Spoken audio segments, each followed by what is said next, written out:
Painting has experienced something of a renaissance in the art world recently. It has been fueled in part by the distinctive talent of a new generation of young painters. Their styles vary widely, with influences ranging from abstract expressionism to photorealism. What's happening? Is there a movement? Is there a trend? Or is it simply that at the end of this decade, there's just more focus on painting? Take a shot at that. Perhaps not just the end of the decade, but it's corny, but the end of the century. Yeah. I think that may be something to do with it. I don't think, there isn't a movement, I don't think. There's a hell of a lot of painting going on. I think more than there has been for quite a long time.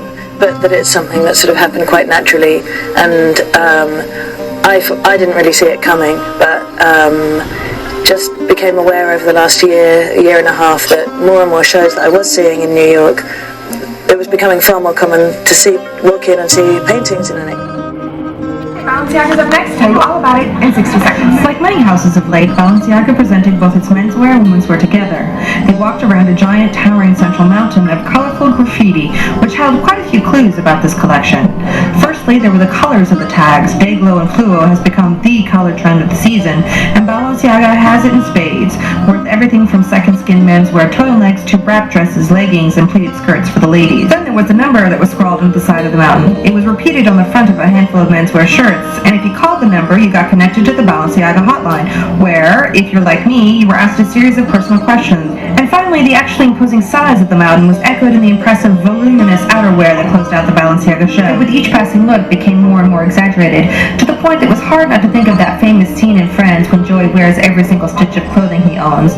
Or perhaps it was a comment on the nomadic life of so many displaced people living in the world today.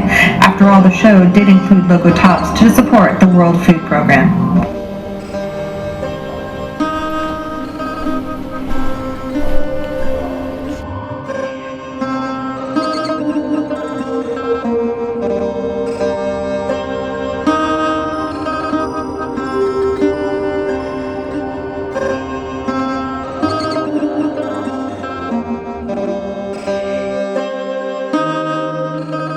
All of the paintings that you recently had an exhibit at Mary Boone were sold before the exhibit started. Yes. Same thing's happened to you. Same thing has happened to you. I mean, there is a great interest on the terms of buyers because they're looking for something new. They're looking for freshness, and there's a sense of painting being.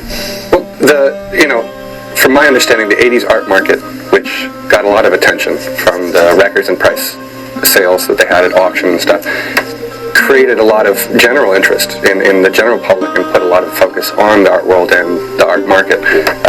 We were very young at the time that boom was going on, and it created a lot of famous artists, and those famous artists created a lot of work which wasn't a lot of painting. There wasn't a lot of painting in it, and I think there was towards the end of it, there was also a bust in the market. People just said it's gotten out of hand and we're paying too much for work not that good. And I think it stigmatized some people towards some of the conceptual work. And so it's obvious the stock market and the money that's in the art world right now is at the same or higher levels, but people's skepticism in art and being sold a bill of goods is much higher.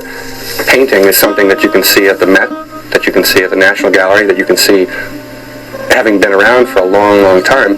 It's easy for people who don't have to be told that they need to appreciate it to see the worth in it. And so I think that it's generally people are more accepting of things like painting and sculpture and photography right now. Did you once, when you decided to become a painter, go and study